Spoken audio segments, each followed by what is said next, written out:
यानी सवारी कितनी सही है?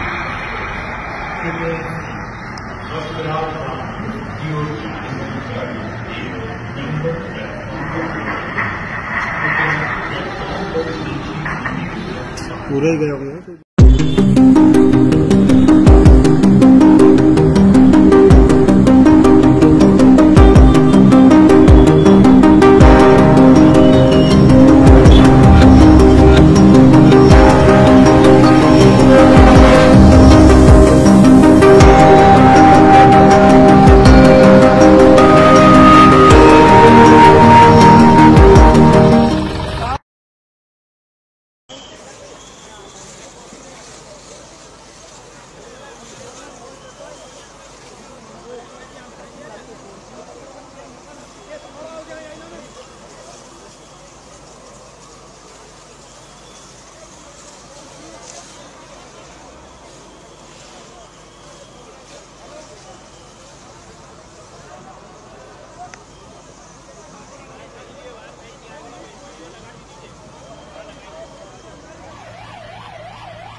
Air India imesema waliokuwa kwenye ndege hiyo ni pamoja na abiria 169, raia wa India, abiria 53, raia wa Uingereza, Wareno 7 na raia 1 wa Canada. Tayari timu za dharura zipo eneo la tukio kutoa msaada. Bado sababu za ndege hiyo kupoteza mawasiliano na kuanguka hazijawekwa wazi. Hata hivyo, mamlaka nchini India zimeeleza kuwa hakuna aliyenusurika kwenye ajali ya ndege ya shirika la ndege la Air India iliyoanguka eneo la makazi la Meghannagar nchini India ikiwa safarini kuelekea jijini London nchini Uingereza, huku viongozi mbalimbali duniani wakituma salamu za rambirambi. Ndege hiyo ilikuwa na jumla ya abiria na wahudumu 242. Imeanguka saa 7:38 mchana wa leo Alhamisi Juni 12, 2025, dakika chache baada ya kuruka kutoka uwanja wa ndege wa Ahmedabad nchini India. Mamlaka nchini humo zimethibitisha kuwa hakuna abiria wala mhudumu aliyekuwemo ndani ya ndege hiyo na aliyetoka akiwa hai. Na hii